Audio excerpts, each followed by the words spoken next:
Abbas Milani is here. He is Director of Iranian Studies at Stanford University. He is also co-director of the Iran Democracy Project at the Hoover Institution.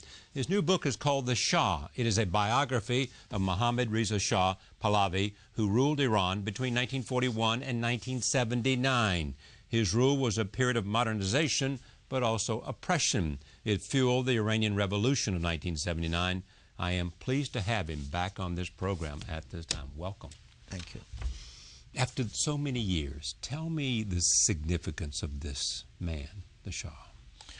I think with every passing day or year, we are recognizing that his fall was really the beginning of almost everything that has shaped the Middle East in the last 30 years, from the Afghanistan war to the Iran-Iraq war to everything, the rise of radical Islam. So it has become, and his fall has become, a pivotal event, I think, of the latter part of the 20th century. And understanding his fall enables us to understand what is going on in the Middle East today, and understanding his fall, I think, makes us understand what's going on inside Iran today. Without that, I don't think we can. What does this explain about what's going on in Iran today? Essentially, I think the coalition of forces that came together to overthrow the Shah in '79 are now very much the core of the Green Revolution, with one exception. Some of the conservative clerics, like Khamenei, are on the other side, and some of the hoodlums and street toughs and some segments of the poor that are getting paid by the regime have joined that minority. They're the government, and the bulk of the society is essentially trying to get what they thought they were promised in 1979, which was a democracy, and has not been yet delivered. So their revolution was hijacked. I think that's a perfect way of putting it. The revolution in Iran was precisely a democratic revolution. And therefore, the question that often is raised is, can the revolution that is taking place, sweeping across the Middle East, from Tunisia to Egypt to Libya, and having an impact in other places, be hijacked?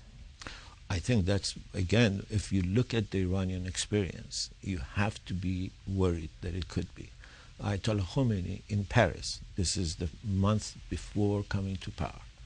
In the last month before coming to power, he said everything that was right to make him look like a democratic leader. He had another agenda, but he was hiding it. So today, if the Muslim Brotherhood in Egypt, for example, says all the right things, as they are on their website, I become a little bit anxious. I have experienced the Iranian case where Khomeini said all the right things, and then when he came to power, he changed and literally told the people that he had lied, engaged in khud'e. Yeah. If in fact there is a similarity or a fear of a similar kind of event to take place, in what ways are they not similar? The Egyptian case, the very important difference is that Hosni Mubarak had allowed the independence of the army to be maintained. There was an independent army that could act. The Shah had turned the army essentially into his private fiefdom. It was called the Royal Army, and he had made sure that a single charismatic officer that could potentially be a threat to him remained in the army. And remained in the army. He basically threw them out, retired them, and the one officer, I mean, it's remarkable, the one officer that could have kept the army together when the Shah was leaving was a general called Jam.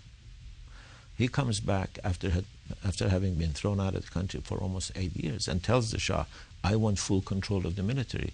And this is now December '78. The Shah is about to leave Iran. He refuses to turn over the control of the military, lest he loses. And if he had? I think if he had, we might have seen a scenario more like Egypt than the scenario we saw in Iran.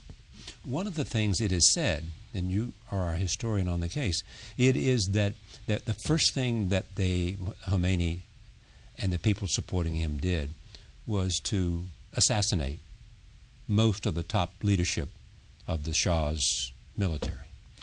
Well, absolutely. He did two things. He didn't make the mistakes that the U.S. made in Iraq.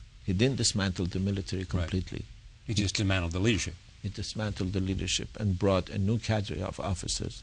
And then he did something else. Gradually, he built a parallel military called the Islamic Revolutionary Guard Corps, the IRGC. Right. And with every passing year, he strengthened them to the detriment of the military. So we now have two military, one very insignificant. So tell me your picture of Iran today. I mean, Khomeini is the supreme leader. Khomeini is the supreme leader. I think his base of power is essentially the IRGC, the Revolutionary Guards, and they're more loyal to him than they are to Ahmadinejad or anyone else. They are more loyal to themselves, I think, right now, right. because they're a power center themselves. They're the power center. They've become an economic juggernaut. They own things. They own about half of the country now. Literally, about half of the economy is controlled by them. So therefore, it is argued that sanctions can have an impact because sanctions can deny them their source of revenue. Well, I think that's absolutely true. Sanctions are beginning to have an impact. Or better yet, sanctions were beginning to have an impact, and then something happened on the way to the forum. That is, Gaddafi went berserk and crazy, the price of oil went up, and the regime that was very much hurting now has much more revenue to try to weather the storm that is the result of the sanctions. Is it unlikely that a revolution could take place in Iran? Well, if by revolution you mean... I mean, the same thing's happening in in Libya. I don't think so. I don't think the same thing that happened in Egypt, in Libya, in Tunisia is unlikely to happen in Iran. I think, in fact, it's unlikely that it won't happen. It has to happen. It will happen. I think it has to happen. Wait, it has to is one word. I mean, you think it will happen? I definitely think it will happen. And soon? That I'm not sure about, because the regime has shown the capacity to both exercise absolute brutality, and it has still the financial capacity to keep its machinery of oppression going. And when you have this machinery going, you can stay in power. The Shah lost the revolution because he lost the will to stay in power. He became absolutely weak and vacillating in the last few months. He couldn't make decisions. He was weak by nature. Now he had cancer, and he wasn't getting the right kind of advice from the Carter administration. He was getting different advice. All of this worked to make the revolution happen. I want to come back and talk about the Shah, but let me just stay with Iran today. What would be an igniting factor to bring the people back into the streets as they were after the election? Nobody knows. Who would have thought that the burning of an immolation in Tunisia would start would start it, or in Egypt a website, a Facebook site would start it. In Iran, it really began 2 years ago. It was the stolen election, and suddenly you had 3 million people in the streets, and the regime has gone out of its way in the last year and a half to make it extremely costly to continue to come into the streets. But in the last 2 weeks, people have continued to come on. They have, when the regime arrested Mousavi and Karoubi, people defied the regime's threats and came on in the streets. One of the Larajanis was on this program, and he said to me, I said to him, will you guarantee me that I can come to Iran and interview Mousavi and Karoubi? And he said, yes. Do you think that would ever happen? Not with Mr. Larijani in his current position of power, because I think Mr. Larijani, both brothers, have thrown in their faith with Mr. Khomeini completely.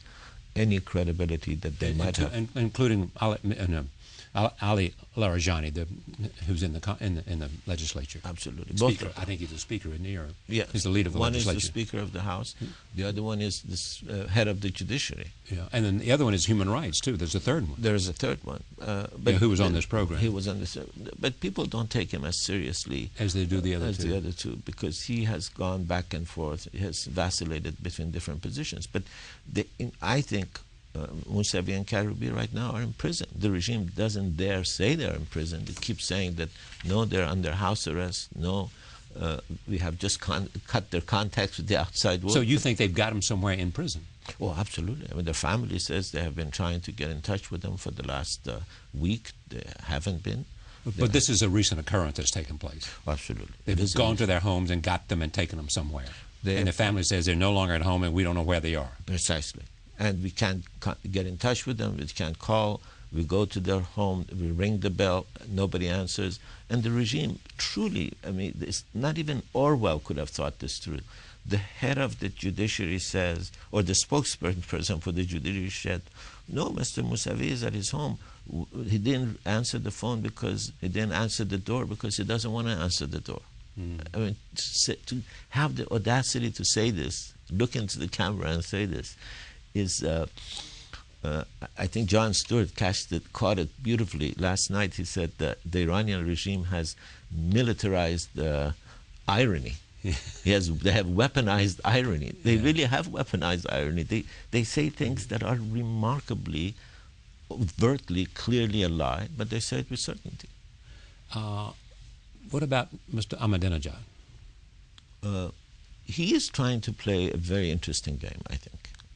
He is trying to begin to create for himself an independent base of power. And if you look at what he has been saying and what his son's father-in-law, Mr. Mashai, a very controversial figure, has been saying, they're saying a lot of things that the Iranian middle class want to say. That is, religion shouldn't interfere in people's private lives. Talking about the greatness of Iran. Talking about that there would have been no Islam if there wasn't an Iran. This is virtually what he said. So he's moving gingerly, I think, into creating this independent becoming base. More, I mean, it's hard to use American definition, but becoming more moderate or more nationalistic? Becoming more of a nationalistic, or giving his rhetoric more of a nationalistic color to make it more appealing to the force that I think has the future of Iran, which is the moderate, democratic middle classes and the working classes that are their potential allies. And how do you think the powers that be and the Supreme Leader and Mr. Ahmadinejad and the Revolutionary Guard are looking at the revolution that's spreading in, take Libya? They are absolutely frightened by it. Because it shows what happens even if you try to resist with force. Absolutely. The power of the people in the streets. Absolutely. The head of the IRGC, Revolutionary Guards Intelligence Division, a very frightful Ayatollah by name, or cleric by the name of Taeb, just yesterday gave a fascinating interview where he said, we think there's going to be much more trouble and that the Americans are planning to make another attempt at the revolution in the coming few months. So they clearly anticipate trouble on the horizon. And I think they think that's blowback from Tunisia and Egypt and everywhere else. You think they'll have to use force from outside to finally stop Gaddafi from engaging in a certain massacre? I think the minimum they're going to have to do is to have a no-fly zone.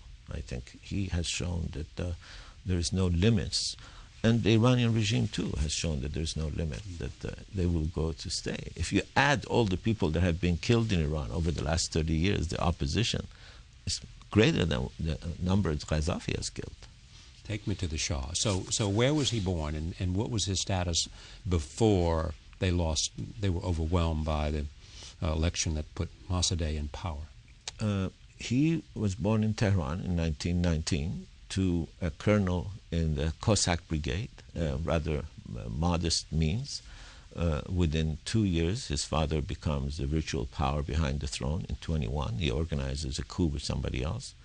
By the time he's 7, he's called the Crown Prince. His life completely changes. He's taken away from his mother and put into a palace, surrounded by men. He had been surrounded by women till then, and given a military education. Then he's sent to Switzerland for some years of training. He comes back without finishing high school. And then when he's only 21, his father is forced off the throne by the British and the Soviets because they suspect him of having pro-Nazi sympathies. And he becomes a reluctant new monarch at the tender age of 21. And then begins an political and democratic interlude, 1941 to 1951. Right. And Mossadegh then comes to power. Oil is the dominant issue. Mossadegh wants to nationalize. The Americans keep telling the British behind the scenes that they should give in a little bit because this wave is coming. But the British were intransigent. They weren't willing to compromise. So Mossadegh nationalized the Iranian oil, and the British immediately decided that they want to overthrow him through a coup. The Americans would not go along with that for 2 years.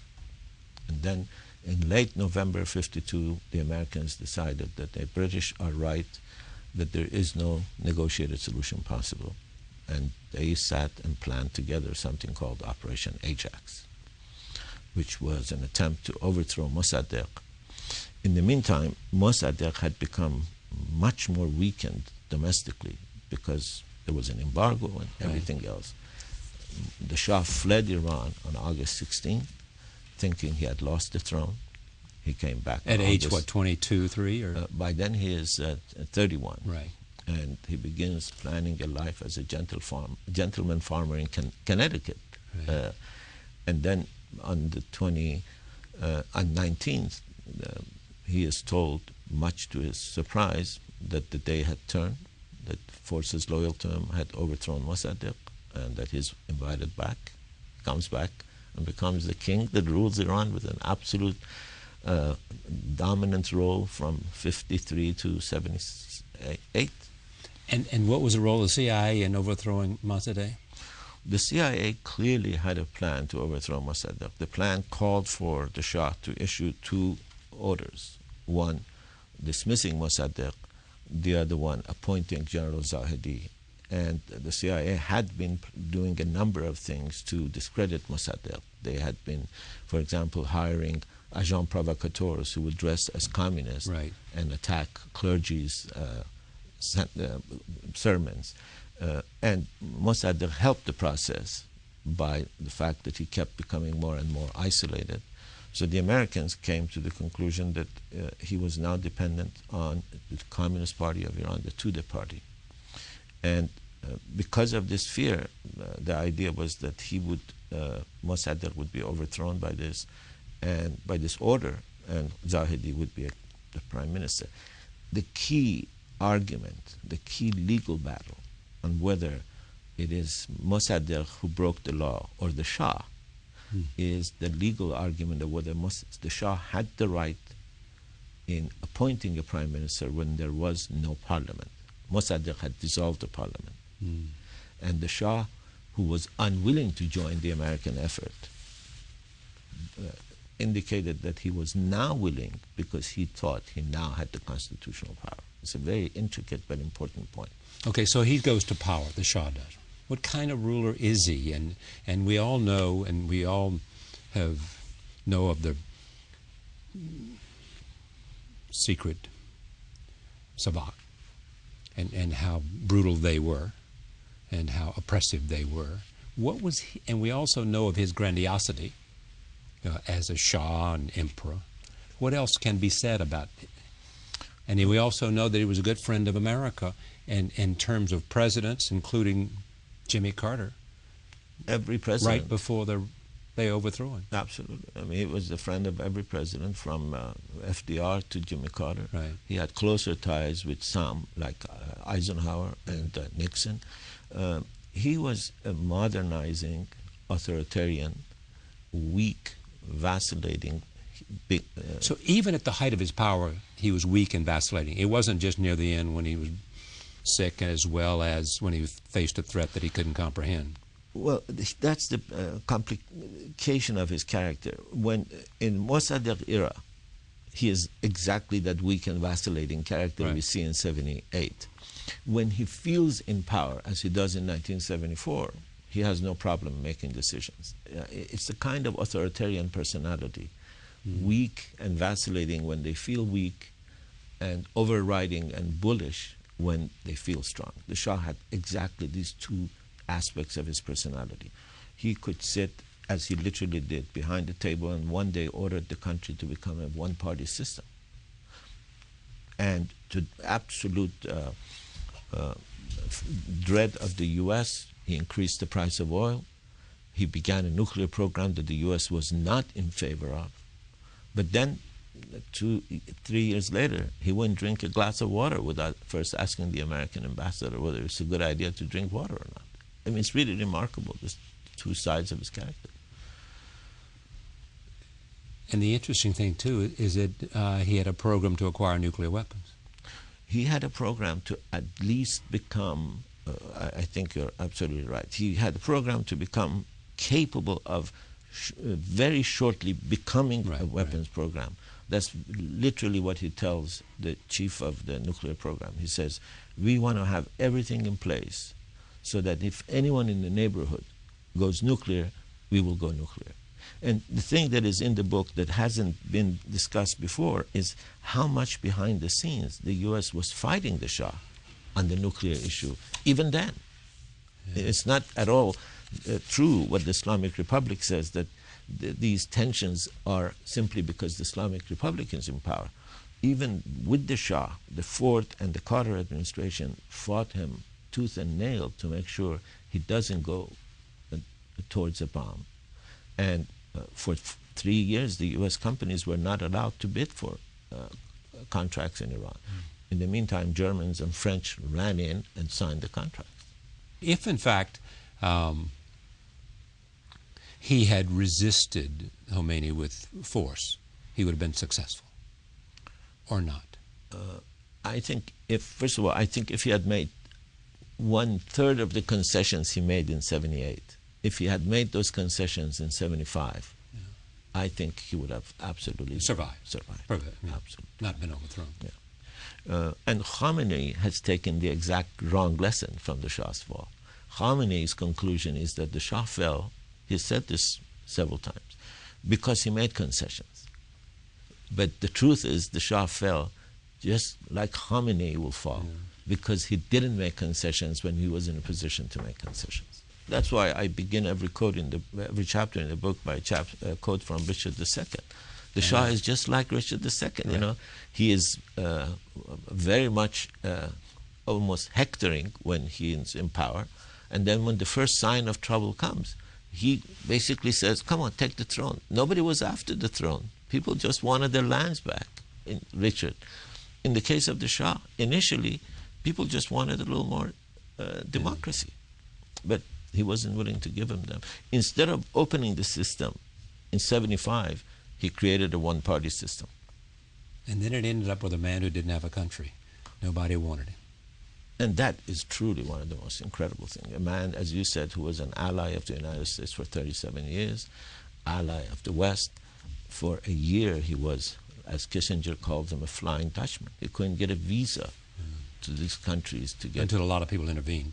Until a lot of people. To get him to have medical treatment here in Europe. Absolutely. This has always been fascinating to me too, which is the notion of what the United States leadership should do today. I mean, the president is very clear now about Libya. But should the president, in your judgment, at the time of the election and the consequences of the election results, when Iranians in large number were in the streets, should the President of the United States have identified with them, and if he had, would it have made a difference? I definitely think he should have. He did identify, but belatedly, and very gingerly and cautiously. Gingerly would be the right word. Yeah, and I think if he had done it, I think it would not necessarily change the result, but it would have very much emboldened the opposition. And I think given them strength and courage, and it would given them strength, because they would have known that they were being heard. Absolutely, and because in the Middle East, I think you probably know this. Egypt, I think, is no exception. In the Middle East, people believe that the West, the United States particularly, and Britain, have far more power than the United States and Britain might in fact have. They believe in conspiracy theory. Right. So they parse out every word that Carter said during the Shah. Every word Obama says with the kind of a care that criminologists used to do it during the Kremlin days. Right. So reading the tea leaves. They would absolutely read the tea leaves. And they're doing it right now, and they say the United States is now on our side. Abbas Milani, speaking of Richard II, this is what Stephen Greenblatt, who's been on this program, who's the author of Will in the World, How Shakespeare Became Shakespeare, says this: "For God's sakes, let us sit upon the ground and tell us sad stories about the death of kings." Shakespeare's words from Richard II are an apt invitation to this gripping biography of Mohammad Reza Shah, the Shah of Iran. Abbas Milani shows the Shah was a tragic figure whose inner ghost and deep personal flaws helped to destroy the hopes that were vested in him. His downfall ushered in a nightmare from which Iran and the rest of the world has yet to awaken. Milani's detailed and richly nuanced narrative enables us to understand why the modernizing monarch so disastrously failed. There is the Shakespearean story. Thank you for coming. Thank you for having me. Pleasure to have you here. The book again is called The Shah.